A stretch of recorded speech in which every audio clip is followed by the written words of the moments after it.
Hi friends, my name is Trish. I am an alcoholic. And it's such an honor and a privilege to be here tonight. Thank you so much to Derek and to the committee for inviting me to be here. I've had an amazing time. I really have. I arrived on Friday and I've been here all the way through, and I want to thank absolutely everybody who had, all the volunteers who put this together. I want to thank the speakers who have been amazing at the call-up meetings and listening to our Al-Anon speaker, and it's really such an honor to be among you and to be any small part of it. I want to thank Derek for the personal invitation. I want to thank Bruce for all the driving he's been doing. So, thank you. Appreciate that. And there's, the wonderful thing about that is that, there you go. Thank you, Bruce. There are the meetings in the car, right? There are meetings before you get to the meeting. There's the meeting when you get the drive home, and there's the meeting when you're waiting. And it's just been awesome to get to know you all, each of you even a little bit better. I've been taught to sort of start things off this way. I want to let you know that my sobriety date is February 19th, 1994, and that's thanks to Alcoholics Anonymous. That has nothing to do with what I did, but I want to thank, all the class of 94. For us, this is one of the years that ends in a 0. And there's a certain significance to that. I didn't think I'd live to be 30, let alone like celebrating 30 years of sobriety, but it's a miracle. It really is. And I want to let you know my home group. My home group is the Crescent Height groups of Alcoholics Anonymous in White Rock, British Columbia. And I've been living in White Rock for about 3 years now. I moved from Vancouver, I moved to Vancouver in 1978, so I've been in Vancouver a long, long time. My shift to White Rock has been, no matter how long you're sober or anything else, when you move to a new community, even if it's only 40 minutes away from the other community, you just start feeling like a newcomer again, right? It's just, it's hard to put your hand out and go, hi, I'm Trish, I'm an alcoholic, and start again, but you have to do it. And I have to say, I don't know about you, but I don't do change well. There's an old grapevine joke, right? The grapevine joke is, what are the 2 things alcoholics hate the most? Well, the first one is change, and the second one is the way things are. Right? And that's me, right? I had the same home group for 29 years, so adjusting to a new home group was kind of really not a lot of fun, but nonetheless, the home group, we were talking at the dinner table actually about the importance of the home group. And it's true, we have a book of collected grapevine writings called The Home Group, the heart of AA, and I also like to think of the heartbeat of AA. I also like to think of it as the fundamental DNA building block of Alcoholics Anonymous, because it's where I get to know you, and it's where I get to be of service, and it's where I learn what this thing is. So it's really lovely and really remarkable. I love the theme of this year's Roundup, one day at a time. I did not know how to live one day at a time when I got here, but it's an extraordinarily spiritual way of life now, and it means a whole lot of things, right? I was confused about that when I got here, but I sort of got straightened out. But one of the things I like to do when I'm given the privilege of sharing is I like to talk about my grandmother and my paternal grandmother. And she was a remarkable woman, but I have to say that I like bringing Granny into it. When I met my grandmother, I was 20 years old. My father was in the Navy, and so we moved a lot. We moved all the time, and didn't get to know the family, didn't get to know especially my father's side of the family. And all of the families were military, so we all moved all of the time. So, we really didn't know each other. But I got to meet my grandmother when I was 20, and there's a story behind that too. But when I met her, I'd seen her, when I was a little kid, but when I met her when I was a semi-adult, I was really taken with her. Like, she was pretty cool. She told these great stories, right? And she smoked Craven A cigarettes, she chain smoked, and she drank the world's worst tea, right? She was from Grand Falls, Newfoundland, and she made the tea by scalding the pot, right? Tossing it out, putting the tea bag in, 2 tea bags in, pouring the water in, and letting it sit. I'm with her so far. I went to Brownies. That's how they taught me to make tea.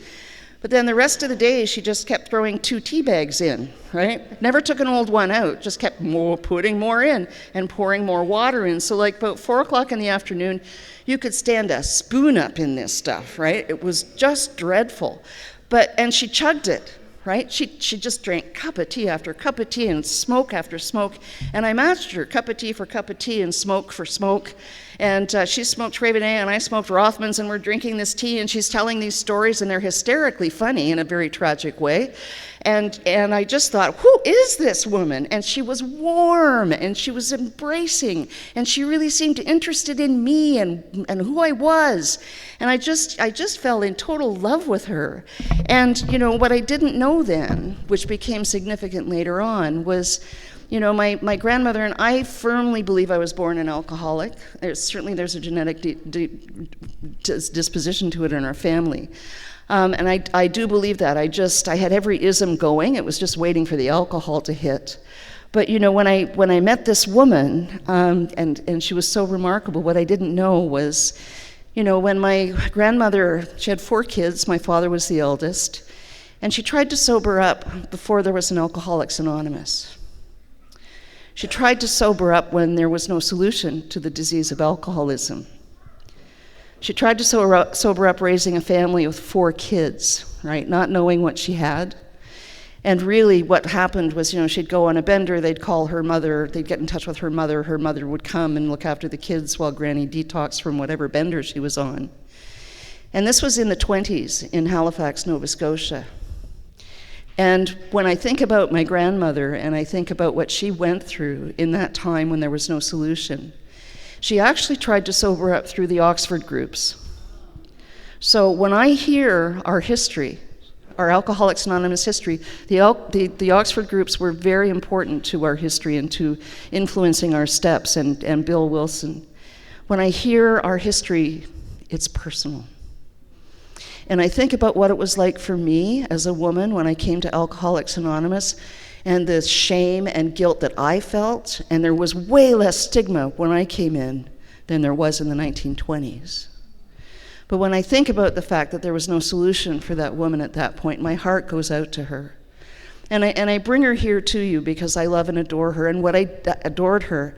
She died when I was 21, and I mourned her loss, but again, what I didn't know when I met her, when I was 20, she had been a sober member of Alcoholics Anonymous for 7 years. And the message of Alcoholics Anonymous was carried to her by her youngest son, my uncle, who sobered up in 1962 in the Canadian Army. And wherever my Uncle George was, wherever he was posted, there was a coffee pot and a big book and a meeting of Alcoholics Anonymous. And I didn't know. I didn't know until it was time for me to know. I sometimes say I sobered up when I was supposed to, not necessarily when I wanted to, and that's part of that. And what I didn't know was that there were these examples in my own family of solution and of action.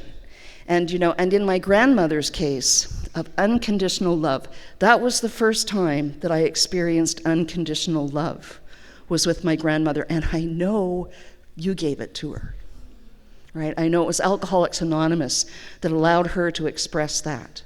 So, I'm incredibly grateful for that. And, and I will never forget her stories. She was pulling all these skeletons out of the closet. You did not do that in my family, right? But it was really extraordinary. I said my dad was in the Navy and we moved a lot, and I heard someone else share today about what it's like when you move a lot, and I just told you I hated moving to White Rock 40 minutes away. But we moved every 6 months to a year, and I don't have any brothers or sisters, and it was tough. And I liked being an only child, don't get me wrong, alcoholic in the making, right? I quite liked it because I didn't have to share anything, and I had everybody's attention. And I preferred the company of adults because I didn't know how to play nice with kids. Oh, you would have hated me as a child.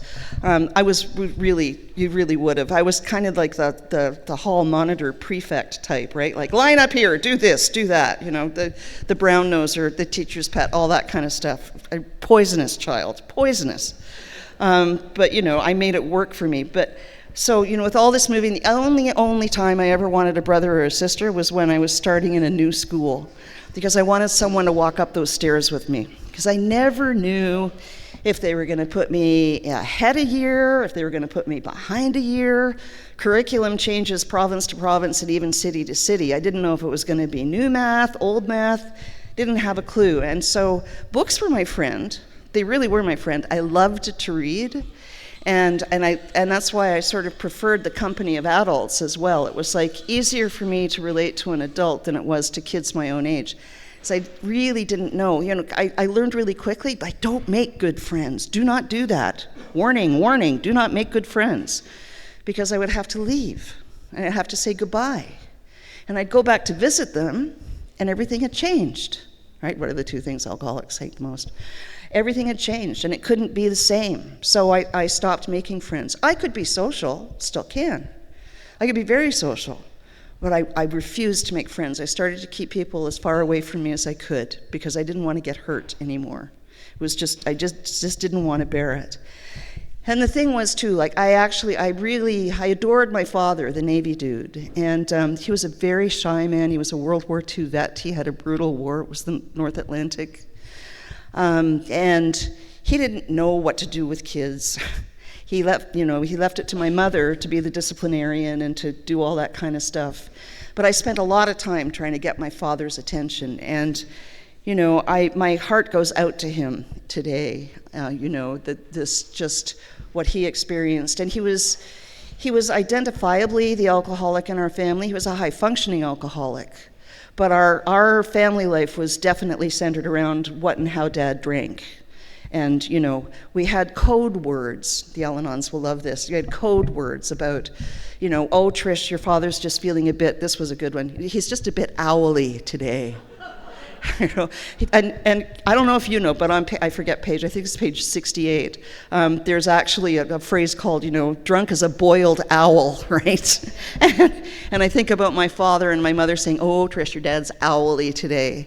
And I know now, right? He was restless, irritable, and discontent because, he needed his alcohol at 5 o'clock on the dot, no matter what. And he was going to have his 2 G&Ts and then his beer, and then maybe we were going to have dinner, or maybe we weren't, or maybe Mom and I were, or maybe, it was just, it all did center around that. But he was happy once he had the requisite amount of booze in him.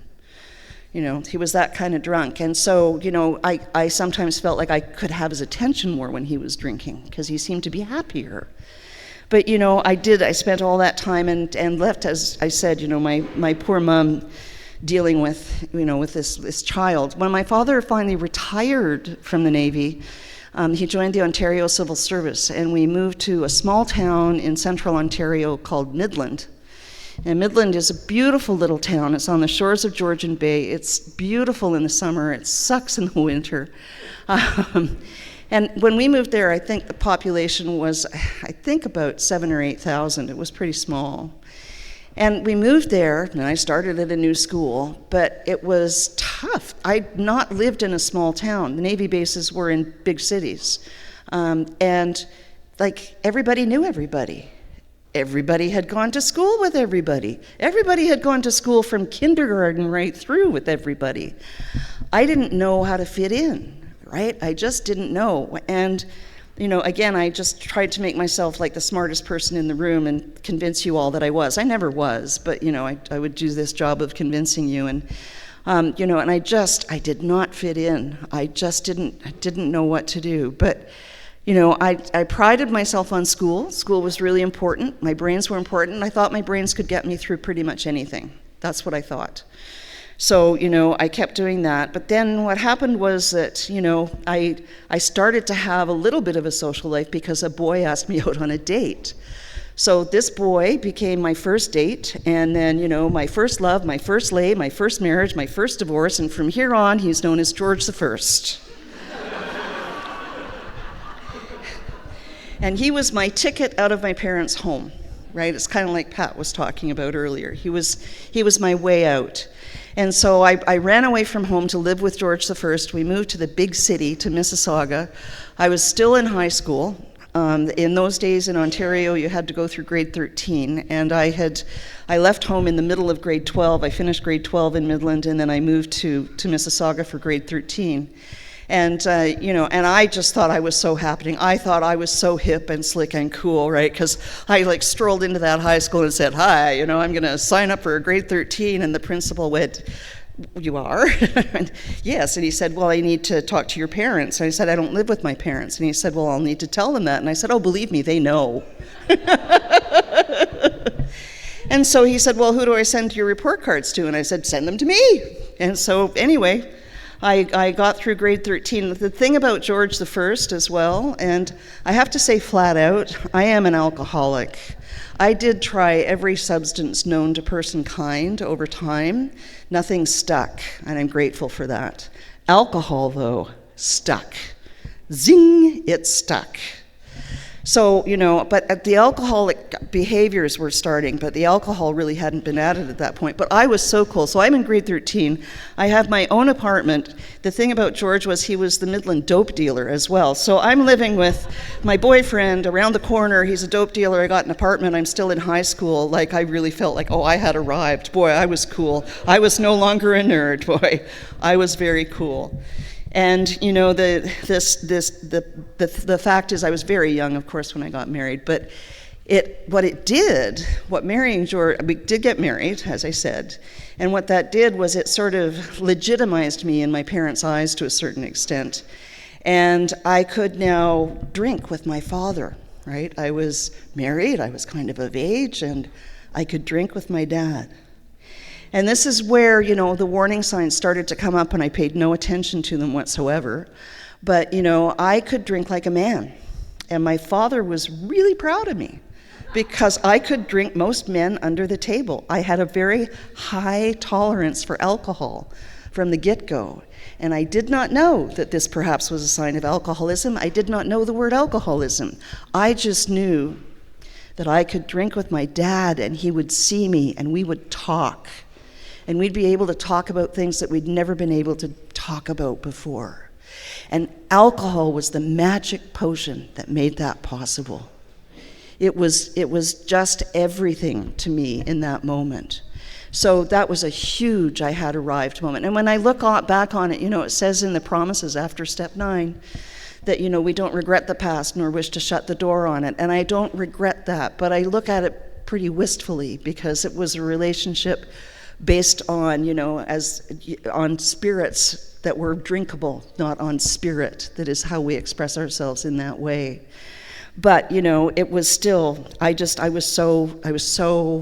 was magic. After I left George the First, because I kind of grew up and all that kind of stuff, I went away and I moved to Vancouver. I got a job in Vancouver. I finished university. I'm very grateful that my chronic alcoholism didn't kick in until I completed that part of my education. And that was the period as well that I got to meet my grandmother. And so I was so taken with that grandmother that I applied for and got a job in Vancouver. So that she had, she had passed away at that point, but she had 2 daughters that lived in BC, one in North Vancouver. And so I knew that side of the family understood me, right? So I moved to Vancouver, and I had arrived, right? I had this great job. It was in my field. I was just on top of the world, and it was 1978. And, I had this great job, and then I met the man who became Paul II. So there's a George I. Paul II, he was the answer to everything, right? He was the kind of guy that was going to be totally, my parents I knew would approve of this guy. He worked in the same field that I did. He was tall, dark, and handsome. Not that meant anything. Oh, yes, it did, Trish. Okay, it meant something. He was just great. And so, he is the person who actually was the most affected by my alcoholism, because this is the point where my drinking starts to take off. This is the part where I kind of, unlike my parental household where everything revolved around my father and his drinking schedule, I moved my life around being able to drink the way I wanted to drink, which it was becoming apparent to me was not the same as most people on the planet. it was becoming apparent to me that I liked to drink more. And, my job involved a lot of social functions and a lot of arranging for receptions and things like that. So I worked it out, right? I thought, okay, I can do this. I would have, the requisite amount of a glass of wine, just to be social at whatever event it was that I was planning and working around. And then I would make sure there was a hell of an after party at my place. And I, would seek my lower companions and people who drank like me. And it was great. Right? It was just great. But already, I'm starting to move my life to accommodate the alcohol. I'm not thinking about changing my behavior. I'm just going to move my life around. And I did that. And, I had said that, I had a great job, but it became, and then I got another great job. I was headhunted to this fabulous job, but my drinking kept going, right? And Paul was just kind of caught in the middle of all this. He drank with me, but alcoholism is a self-diagnosing disease. I don't think he's an alcoholic. He didn't ever get into the kind of trouble I got into. I think he drank heavily when he was with me, but that's because he was with me. I think left to his own devices, he probably wouldn't have been drinking as heavily as he was. But, we'd have wine with dinner. And I knew that bottle of wine was not going to be enough for the two of us. It just wasn't. So I took to hiding a bottle of vodka in the bathroom. And I was really grateful, actually, when the vodka bottle switched from glass to plastic. It was way easier to not clunk it around after that point. But I would put a bottle of vodka in the bathroom so that at the dinner table I'd get up and I'd go to the bathroom and I'd, slug some vodka back and then go back and sit at the table because I needed to get where I needed to get, thank you very much. And the thing about that is that, as dinner is progressing and I'm chugging this vodka, you want to, if you're drunk like me, you want to get to the sweet spot, right? The sweet spot where you're feeling fine, feeling just fine, but you're not slurring your words yet and you're not being stupid. You just want that glow on, right? Okay, there's nothing scientific about chugging vodka in the bathroom. The chances of hitting that sweet spot, pretty much negligible. Pretty much an alcoholic like me, you're going to overshoot the mark, right? Pretty much a given. And I was a blackout drinker. So, I would be chugging this vodka and I'd go back and at a certain point I would black out. And I would get up the next morning and I would look around and I go, and I'd try and take the temperature of the room. I'd try and see if there was anything broken, which had meant, perhaps I'd been throwing things around. I'd look at my face to see if I had tear marks, to see if I'd been a really maudlin drunk, if I'd been really sentimental and maudlin. I would, look at Paul and see if there was hurt and anger behind his eyes. And knowing that perhaps, knowing that there was every possibility that I had been harmful and hurtful to him. We never talked about it, not once. But I kept taking the temperature of the room, and I kept drinking. And I kept getting new jobs, right? I would slip out of a place before you could get to know me or before I get myself into trouble. And I became, what's the haven for alcoholics like me. I became a freelancer or, contract worker because I didn't have to see the same people all the time. And I could, work a lot from home. And so I could drink the way I wanted to drink. And Paul fled, he ran for his life, and I don't blame. Actually, what he did was, part of the reason I was so thrilled with Paul was he was a sailor. He loved to sail, and we had a couple of sailboats together, and my father loved to sail, so he and my dad had lots in common, and my dad and I had built a boat together, and so, that was all great. So we had a boat, and he went sailing around the world without me, and he was sailing for his life, quite frankly. It's a very slow way to go, but that's what he was doing. And I was living this fantasy of, we're still married and he will sail and I will meet him in these exotic ports of call and we will, and then I'll come back to work and then, I'll fly back and forth. And, that was such an alcoholic fantasy. First of all, because he left me no itinerary whatsoever. He wasn't going to tell me where he was. And secondly, I didn't have any capacity for doing anything as complicated as that. right? As the disease progressed, all I could do was keep drinking. And there was a day after Paul left where I was drinking in the kitchen, and I can see it so vividly, and I've heard this from other women sometimes. And as I'm having a glass of red wine, which I stopped drinking after a certain period, I stopped at a certain point because it made your tongue purple, right, again. But anyway, Paul had left, and I was devastated, and I had this big glass of red wine. And that was where I absolutely knew at some point, like in some core of my being, that my drinking was changing forever. That there was no going back, that, as we say, I had turned from a cucumber into a pickle.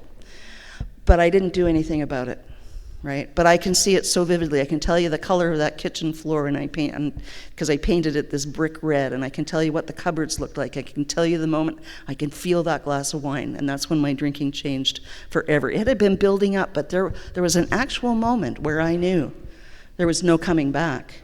And I was kind of okay with that. That's the sad part.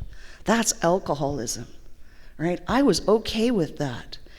And so, I kept drinking, and, Paul's sailing around the world, so I've had George I, Paul II, added John and Ringo, it would have been the Beatles, but still, I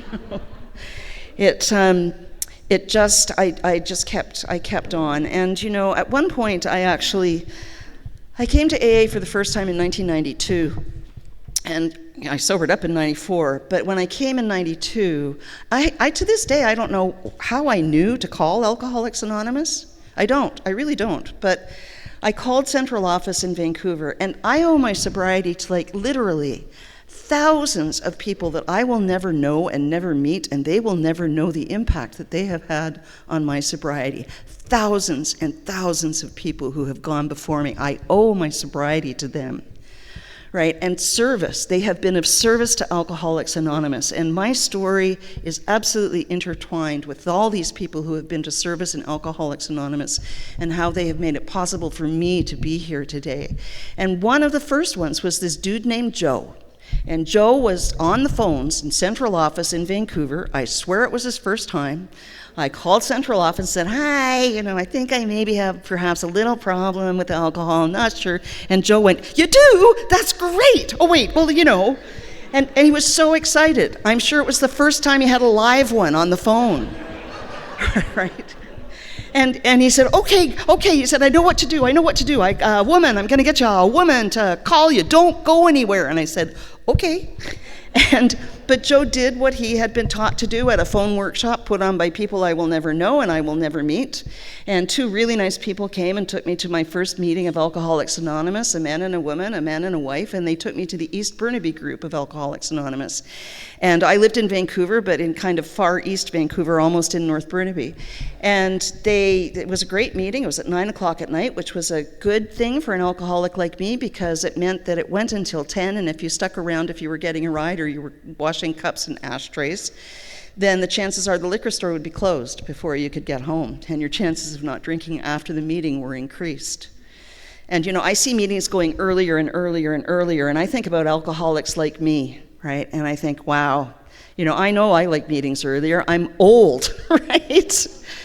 But I think about the newcomer, and I think, what's there? Thank goodness for places and clubs and 11 p.m. meetings and night owl meetings. Thank goodness, thank my higher power for that. But anyway, so that was my first meeting, and I kept going to it. It was a weekly meeting, and people would come up to me and ask me three things, right? They would go, so Trish, have you read the big book? I was given one at my first meeting, and I thought, oh crap, okay, I'll read this big book. And so I read it like a novel. I hated everything about it. I hated the language. I hated the length. I hated the typeface. It was just, but I read it like a novel, tossed it aside, and then someone would say, Trish, have you read the big book? And I go, yes, I have. Thanks. I've read the big book.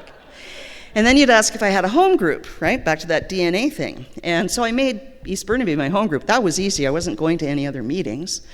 So, so you'd say, Trish, you have a home group? I go, yes, thank you. This is my home group, right? Thank you. And then they'd say, so Trish, do you have a sponsor? Well, I was working with a woman who was a wonderful member of Alcoholics Anonymous. And I asked her to be my sponsor because my job at the time was to keep her on the road, right? And this is pre-cell phone days and pre-all that kind of stuff. And so I knew she couldn't call me, and I sure as hell wasn't going to call her. But I could say, when you asked me, Trish, do you have a sponsor? I could say, yes, I do have a sponsor. Thanks so much, I do, right? So I had the big three. I'd read the big book, I had a home group, and I had a sponsor. And I wasn't doing any of it in the spirit in which it was offered to me. I was doing it in the alcoholic way that I love to do, right? I was doing it Trish's way. Because I somehow thought, you know what I wanted? I just wanted someone to say, oh, Trish, you don't belong in AA, you're okay. No one's gonna come into a meeting of Alcoholics Anonymous, pat me on the head and say you don't belong here, right? Again, that alcoholic fantasy. But you know, what I did next, and I heard this as well, I forget who said it, but in the sharing this weekend, you know, someone said, you know, what I did next was not a relapse, and that's true. I don't use soft words for what I did next. I didn't relapse, I didn't go out, I didn't slip. I made a conscious choice to drink again for as long and as hard as I could, right? I preferred that blackness to this, what was going on in my head with untreated alcoholism, because I wasn't doing anything in the spirit in which it was suggested. And I drank for as long and as hard as I could, and I'm very grateful that it wasn't that long. It was a while, but I'm grateful I didn't die. I could have easily, and I'm grateful that I knew where to come back to, because I'd been to enough meetings that I knew where to come back to. And I have to tell you that my bottom was in the parking lot of what's today the convention center. Right? The convention center, where we're going to be in 2025, in the parking lot at 9:25 in the morning, because I had been drinking all the way through the night for an event that was at the convention center.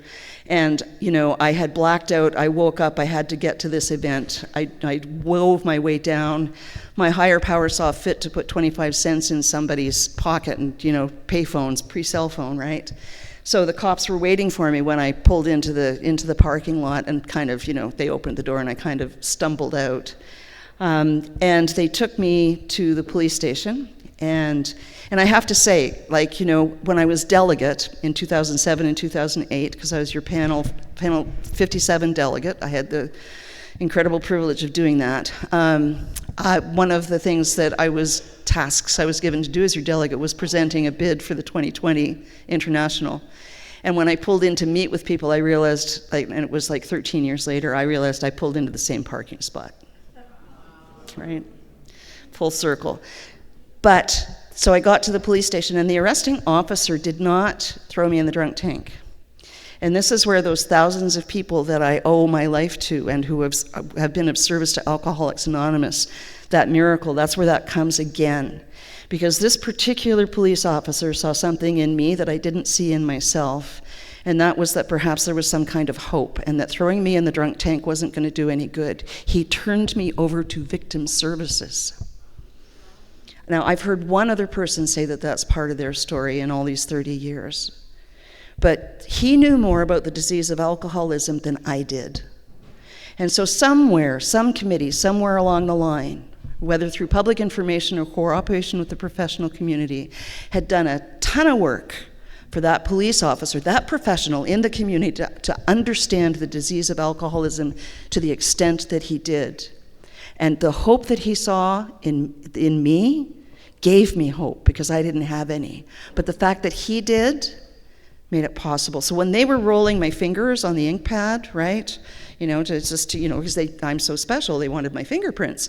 You know, when they were being rolled over, one of the questions the first question they asked on doing that, and I hope they still do, the first question they ask is, are you an alcoholic? And I said yes, and that was when I finally got step one. I knew I was powerless over alcohol, I just didn't care. But I finally understood the unmanageability. And that was the moment where my recovery began to be possible. And so I started to do things as differently as I could, right? I knew I could come back to Alcoholics Anonymous, and the meeting I came back to was Willingdon Heights, which is a great meeting. And, everyone was so kind and caring and loving. And I didn't find a home group for a while. It took me a while to find a home group, but I joined Reflections, which, as I say, I was a member of for 29 years instead of, picking the first one. I went to a ton of meetings. It took that time. It took a year to find them, but I found it.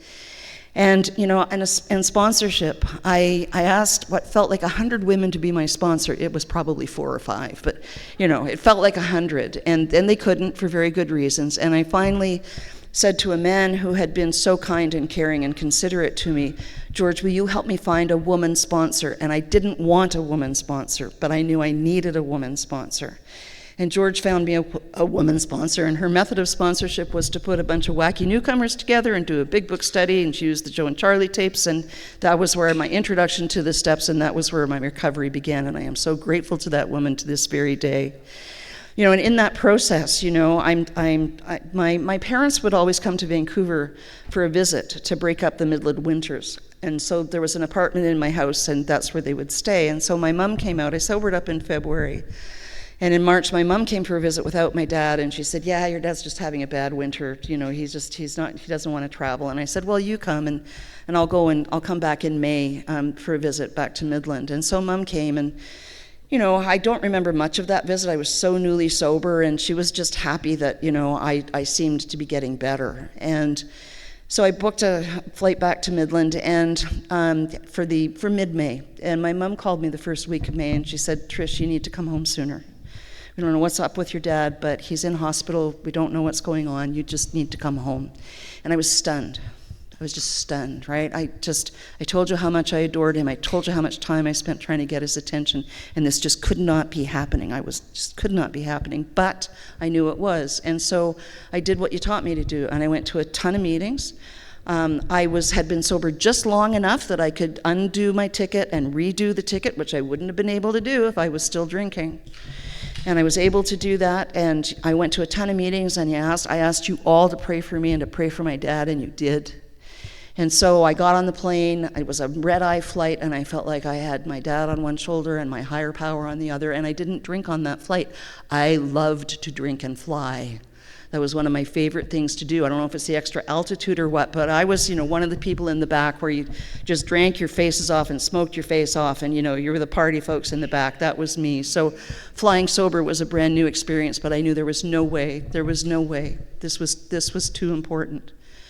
Because Alcoholics Anonymous had taught me what's important, right? The alcohol isn't important. Drinking is not important. Being a good human being is important. And I landed in Toronto, and a cousin picked me up and took me to my parents' house, and I grabbed my mom, and we went to the hospital. And my father was unconscious, but, my sense is he knew I was there. And I got to tell him that I loved him, and I got to promise I would look after my mother. And thanks to you, I got there 20 minutes before he died. So I got to say goodbye, and I got to make those promises. And I knew that in his passing, it was my gift of life. It was the last thing he was doing for me. Because he died of alcoholism. He died of pancreatic cancer brought on by chronic alcoholism. And so I don't take my sobriety lightly. I do take it joyfully, don't get me wrong. But too many of us have to die. And too many of us have died. And there are too many of us dying for me to not take it really, really seriously. To lose my dad, right? And the miracle then as well, right, was my Uncle George, right? The guy that I mentioned before who had the army, the coffee pot, the big book. He lived in Ottawa then, and he came bounding over to my parents' place the next day after my dad died. And he gave me a great big AA hug, right? Because he sobered up in 1962. And he held me shoulder, he gave me that big hug and then held me out like this and looked me in the eye, and he said, how long have you been sober now, Trish? And I said, I'm weeping and saying, I sobered up February 19th, this is May 8th, like, how long is that? And he said, it's okay. He said, and you didn't drink today, did you? And I said, nope, no, I didn't, Uncle George. And he said, this is probably the worst day of your life, isn't it, losing your dad? And I said, yeah, it pretty much is. And he said, well, Trish, here's the deal. He said, you don't have to drink again. And then he said the clincher. He said, but you don't have to do it alone, right? You don't have to do this alone. And that's what Alcoholics Anonymous is. We don't have to do this alone. And I believed him. I believed him because he was my favorite Uncle George. He's the guy who used to play rock and roll on the radio. You know, he was the polar opposite of my father. You know, he'd take me to Dairy Queen for breakfast, and, you know, if I ordered a banana split, he'd say, if you don't eat it all, I'm going to order you another one. So, you know, I adored him. He was just great. And, you know, I remember at one point I'd stayed with Uncle George and Aunt Gloria in Alliston when the families were actually based fairly close to each other, and Uncle George drove me back to where we were living, back to my parents. I'm 11 or 12 or something, and there was a guy in the back seat that I just wasn't paying any attention to, right? But they dropped me off, and my mother took my father aside, but I could hear her, right? And she said, "You tell your brother that if he puts another one of those people in a car with my daughter, that's it." And so today I realized he had a pigeon in the back seat. He had a newcomer, right? He was a good member of Alcoholics Anonymous. He was sponsoring the guy. It's like, oh, be quiet, get in the car, I have to take my niece back, right? And the irony of the fact that, you know, that Alcoholics Anonymous would save my life, and you know, my mother's response to that, right? To today, it's just all of that. But, you know, I made good on that promise to my dad, and you know, my Uncle George passed away just about a year afterwards, and I was heartbroken because I wrote the script, right? I was going to go back to Ottawa, I was going to go to his home group, and I didn't get to do that, but I got to meet all of his home group members because, of course, they all came to his funeral, right? Because that's the home group, that's the heartbeat of Alcoholics Anonymous. And I just got, you know, I threw myself into Alcoholics Anonymous, and you know, Uncle George wrote a beautiful letter to my father, which my father didn't get. It was a step one letter. It was a letter from a brother to a brother, from an alcoholic to an alcoholic. Uncle George was a very plain-spoken man, right? And it was just, you know, "Dear Bill," my dad's name was Bill, you know, "I understand that you know, you can't drink anymore." And it was just, he just laid it out, right? He said, "It's okay, you can't drink alcohol in any form. There is a solution." And he just laid it out. And my dad had passed away, was unconscious before the letter could get there, but I got the letter.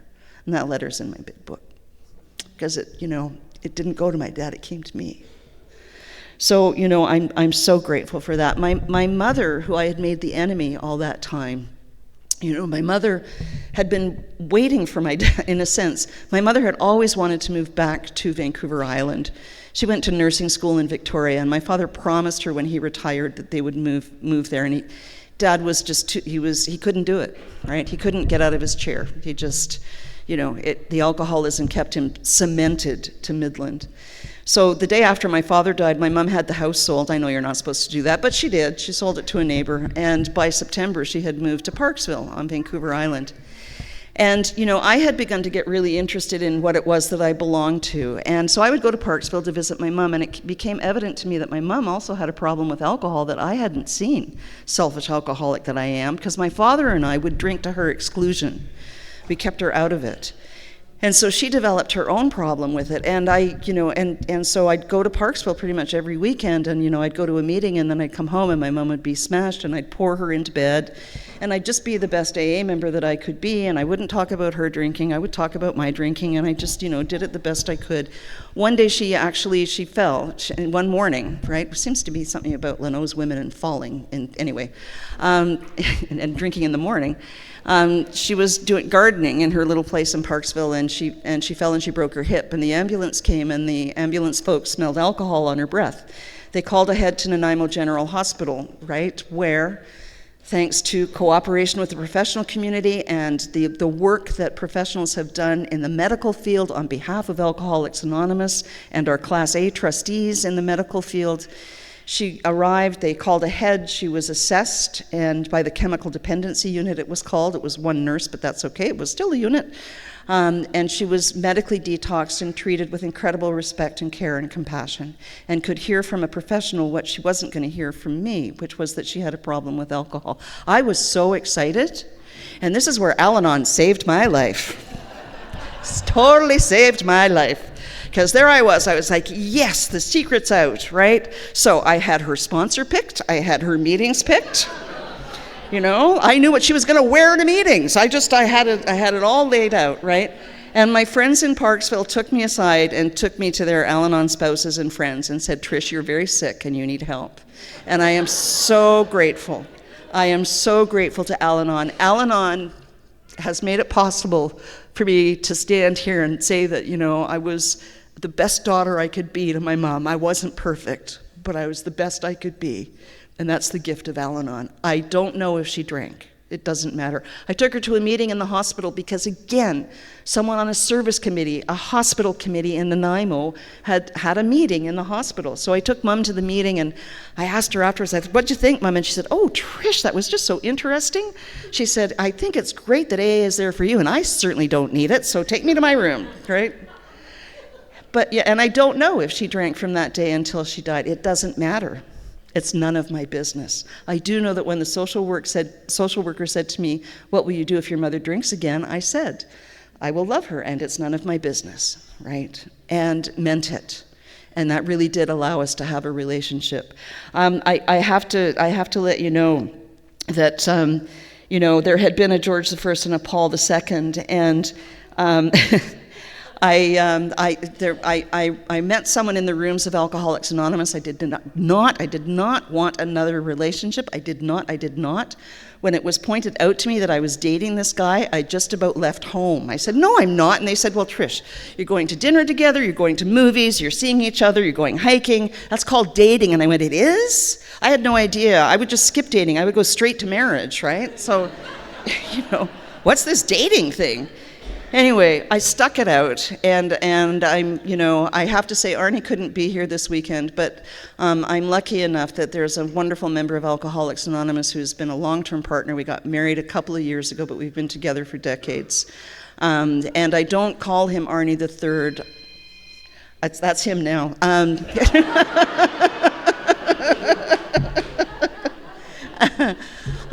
I call him Arnie the Only. And he's just been an amazing partner to me. And as I got more and more interested in what it was that I belonged to, and Arnie has been incredible support this whole time. I did get to serve as your delegate in 2007 and 2008. I mentioned that with the bid, and I was panel 57, Rio's panel 67, so that's way back then. And my mom was very, she moved from Parksville to a senior's place just up the hill from us. And every Sunday I took dinner up to her. I saw her often. I talked to her absolutely every day. But she'd say to me, "Where are you going this weekend, Trish?" When I was delegate, right? I go, "Oh, Mom, well, I'm actually going to a Western Region Alcoholics Anonymous Service Assembly in Winnipeg." And she'd go, "Oh, that's nice." But she was, wistful. And I thought to myself, when I rotate on as delegate, my job is going to be to just spend a lot more time with my mom. And I rotated on as delegate on December the 31st, 2008, like moving into 2009. My mom passed away on December 31st, 2008 at 10:30 at night. And again, I don't regret the past. I don't, nor wish to shut the door on it. But our families are so important, and I've learned how much to relish every moment that we have and not take it for granted and to not be complacent about it, because you just never know. And Mom adored Arnie. Actually, in that time period, he's not here, so I'm going to tell you. So in that time period, I call him Arnie the Only. She called him Little Orphan Arnie.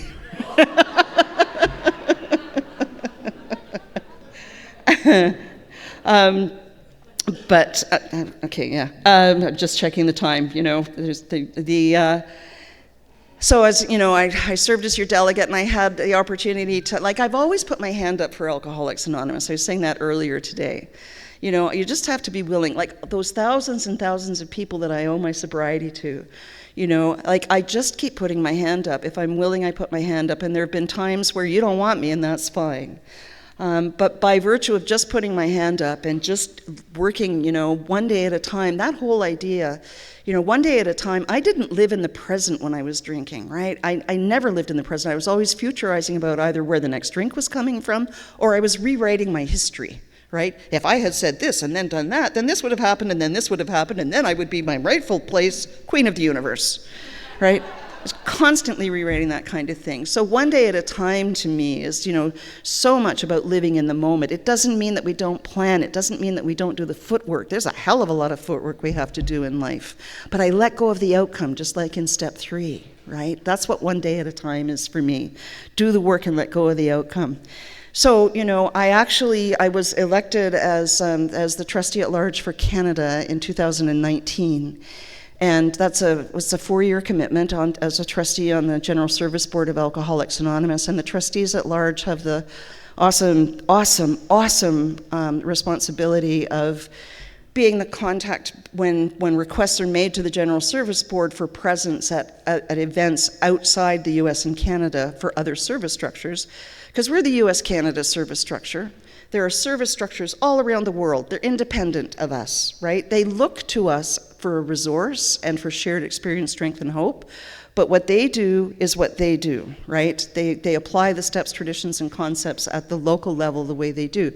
But we're often invited to attend, to go to other countries' celebrations or to their conferences, and it's an incredible honor. And I was sure I wasn't going to get elected. I had let my name stand before and not been successful. And actually, Scott H., who couldn't be here on Friday, who's now the chair of the General Service Board, was the trustee at large for Canada right before me, which is why I knew I wasn't going to get elected, because we were from the same area, and that's not usually how that works. But it's an AA election; anything can happen, and it did. And so I was off on this incredible journey of, in 2019, these dates are important, I got to go to Paraguay. Who gets to go to Paraguay? Where is Paraguay anyway? Well, it's in Central America, and South America, and it's kind of central, right? And there were guys on fire for Alcoholics Anonymous in Paraguay, right? They had built a general service office. The local membership had. It was like, kind of a mud adobe building. They had painted it Big Book blue. They had arranged to do this international convention. They didn't tell any of the other countries in South America that it was the first South American international convention. They just did it. The other countries went, oh, well, okay, and they came too. They used this convention as a stepping stone and as a platform for inviting, the military and the health, all of the sort of authorities in Paraguay to introduce them to Alcoholics Anonymous. It was extraordinary. And the founder of AA in Paraguay is actually mainly credited to a wonderful woman named Sister Regina. And Sister Regina was very impressed with the work AA had done in Argentina. When she was assigned to Paraguay, she went, where the heck is AA in Paraguay anyway? And so she got on her motorcycle in her flowing white robes, and she went parish to parish to parish. And she talked the priests and the bishops and the cardinals into letting Alcoholics Anonymous have meetings in their facilities. And she was the founder of AA in Paraguay, and she's still alive. That's the thing. You get to meet the Bill and the Bobs from around the world. So I got to meet Sister Regina, who is an extraordinary person. She's still alive. She's not very mobile, but when I got to meet her, it was just amazing, right? And she sat us down, and she has her own archives, which are extraordinary. And she looked at each of us, because I had these two guys who were on fire for Alcoholics Anonymous with me and our GSO translator and interpreter. And she said, and what have you all done for your recovery today? She was stern, right? She was stern. And, she went to every event that she could, and just those kinds of opportunities. I got to go to Buenos Aires for what's called a Rodela, which is a meeting of the Americas. It's a Spanish acronym for it. And, our home zone where we live in Area 79 here in Prince George, we're part of a Rodela, of a meeting of the Americas that includes Canada, the United States, Central America, the Caribbean, and South America. We go from pole to pole. North Pole to South Pole, that's where we are. And there were people there who were talking about the lengths they have to go to in their countries to keep the lights on in their countries. Right? There was a guy from Venezuela there who literally risked his life to come and tell us that they needed help there. Right? Because the borders were fluid, Venezuela was kind of a mess. He risked his life. And we were able to kind of help them with some literature and things like that, but it was extraordinary. We just were so lucky. And then COVID hit, and the world shut down. And it was like, oh, what the hell, right? And it wasn't just here, and it wasn't just my home group, and it wasn't just Area 79, it was the world. And so the world opened up to the idea of online meetings, but the other structures were like, well, what are you guys doing? They were looking to us for experience, strength, and hope, and we were all looking to each other. And so there was an interconnectedness now that there hadn't been before, and it continues. The Rodella meetings happen. They happen every 2 years live now that we're back, but they go on monthly.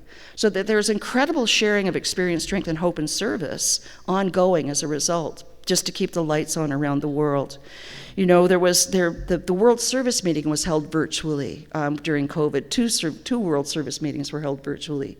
And it was after certain world events had happened, and I have to tell you that Russia and the Ukraine were both in the World Service meeting. There are no flags in Alcoholics Anonymous that way, right? There's one Alcoholics Anonymous. And then when the world opened up again, I got to go to Portugal for their National Day of Service. It was their first time coming together after COVID. And in Portugal, everything is about, is there enough for everyone? It's about that with their food, it's about that with their lives, and it's about that with their Alcoholics Anonymous. And I learned so much from them, just in terms of how they work with their fellowship and how they talk to each other. I got to go to Brazil for their general service conference, and whoa, that was wild. Brazil is, they're way ahead of us technologically. They're doing all kinds of things we haven't thought of, right? And we have so much to learn. They keep saying we learn from you. Well, no, we learn from them. That's humility, that's service, that's expressed as sacrifice, right? Sacrifice and humility. And then, one of my last, it was my last international assignment was to Bolivia. And it was a crazy time in Bolivia. There was a lot of civil unrest. And when we got there, our interpreter met us at the airport and said, okay, the hotel, you can see it from here. It's about 10 minutes from here. But it's going to take us a few hours to get there because the roads are blocked off with blockades, and there was civil unrest, and there were firecrackers going off. And anyway, it's dark. We're going the wrong way down one-way streets. We're getting stopped at various checkpoints.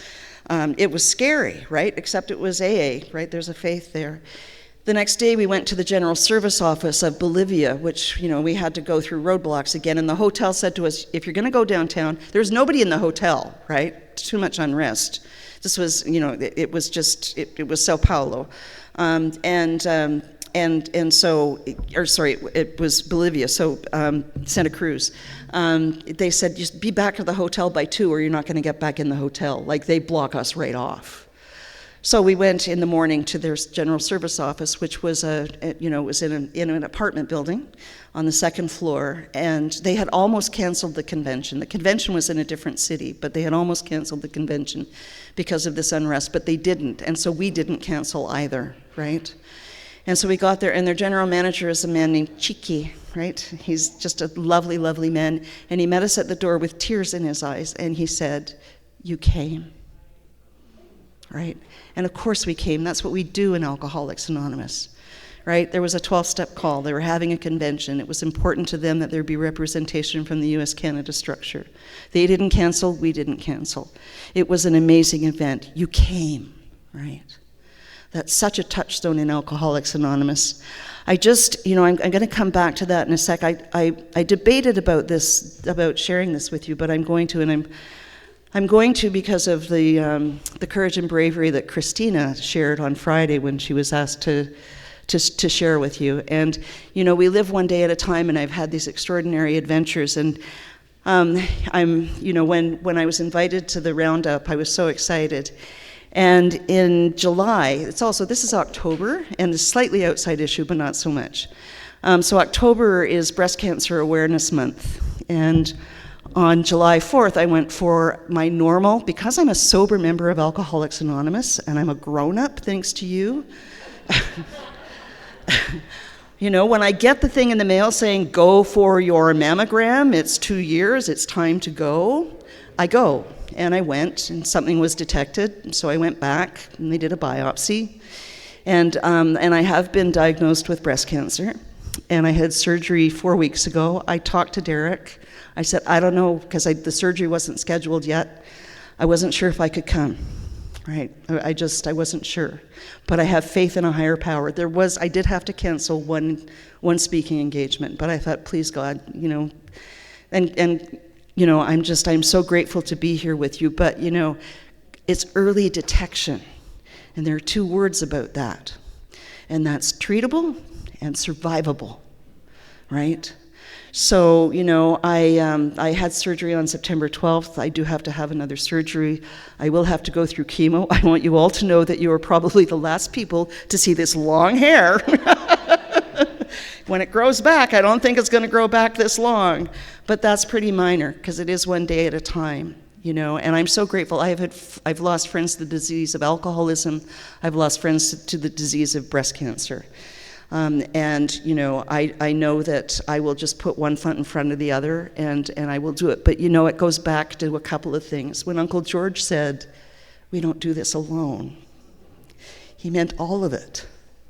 We don't do any of this alone. And of course, one of my concerns is I do have this amazing service position as the chair of the Welcome Committee. I have 2 co-chairs. We have a core committee of 6. We have subcommittee chairs, 30 of them. I'm not doing this alone. I'm not that important. I hope I can follow through with it. Somebody told me apparently I had resigned already. I haven't, But, that's just what happens. And so, we don't do any of this alone. So, I don't know what the schedule is going to be from this point on, but I got to come here, and I'm just so grateful for that. Because here's the deal. Just like when we went to Bolivia and they said, "You came," right? My very first 12-step call, central office called our home group and said, we've got someone you need to call on. And so I called another home group member, and we went to see this person. And we knocked on the door, and she answered, and it became evident that she actually didn't have a problem with alcohol. She was an older woman. She probably had dementia.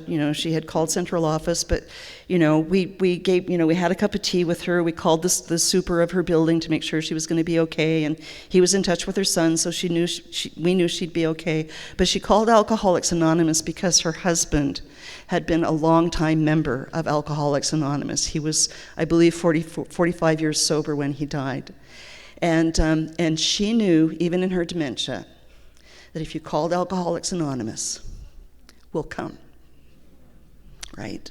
Bolivia knew that if you call Alcoholics Anonymous, we'll come. When I reach out, because I'm a suffering alcoholic and I'm kind of scared right now, you'll come. And I'm so incredibly grateful for that. I'm grateful for all of you. I'm grateful for the maturity Alcoholics Anonymous has allowed me. It's not that mature sometimes, but But I'm really grateful we don't do any of this alone. And I just want to thank you again for the privilege of participating in this roundup, and for allowing me to share really personally. I don't usually go that deep. But Christina from Terrace, I want to thank you for your courage, because we all need to know that we can get through the good, the bad, and the ugly, right? And so there's way more good than anything else, thanks to you. Thank you so much for my sobriety.